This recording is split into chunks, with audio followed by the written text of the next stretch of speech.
வீட்டாண்ட போனதுக்கு இங்க யாராவது பிரச்சனை பண்ணாதீங்க, உங்களுக்கு வீடு கொடுக்காத நான் யாருக்கு வீடு எடுக்க மாட்டேன்னு சொன்னாங்கன்னு நாங்க நம்பிக்கையா இருந்தோம்.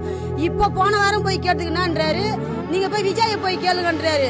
நான் சேகர் பாபா என்ன சொல்றாரு, நீங்க போய் விஜய் போய் கேளுங்க. எனக்கு இப்ப மறுபடியும் எலெக்ஷன் முடிஞ்சவனையும் போறோம், நீங்க யாரும் எனக்கு ஓட்டு போடல, விஜய் தான் போட்டீங்க, அங்க போய் கேளுன்றாங்க. நாங்க யாருக்கு போட்டா உங்களை நம்பி நாங்க இருக்கிறோம். நாங்க வீடுன்னு யாரையும் கேட்கல. மழை வந்தா தண்ணி எங்களுக்கு மாறளவு தண்ணி வருதுன்னு தான் நாங்க நம்பி ஓட்டு போட்டோம். எம்எல்ஏ அவங்க தான், ஆட்சி எங்க கையில இல்லையே. நீங்க போட்டு நான் ஜெயிக்கல, நான் சவுகார்பட்ட ஓட்டுல தான் ஜெயிச்சேன், உங்க ஓட்டுல நான் ஜெயிக்கல. ஆட்சி யார் கையில தான் அங்க போய் கேளுங்கன்னா எப்படி? அன்னைக்கு போன மாசம் போய் கேட்டதுக்கு சும்மா என்ன கத்த விடாதீங்க, என்ன ரொம்ப கத்த விட்டீங்கன்னா தொண்டையில ரத்த வர துப்பிடுவாரு.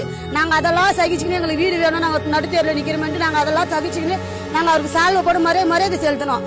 ஒரு வீடை வச்சு நிக்கிறவங்களுக்கு 4 வீடு பணத்தை வாங்கிக்கணும். அந்த என்ன பேரு மலையப்பன் 10,000 வாங்கிக்கின்னு வீடு குடுக்குறாரு. அப்ப நான் தெலுங்குக்காரருக்கு குத்துக்கிறாங்க, இந்திக்காரங்களுக்கு குத்துருக்காங்க, அவங்க கட்சிக்காரங்களுக்கு குத்துரு சொல்லு. விஜய் அண்ணா எங்களுக்கு எப்படியாச்சும் எங்களுக்கு வீடை வாங்கி கொடுங்க.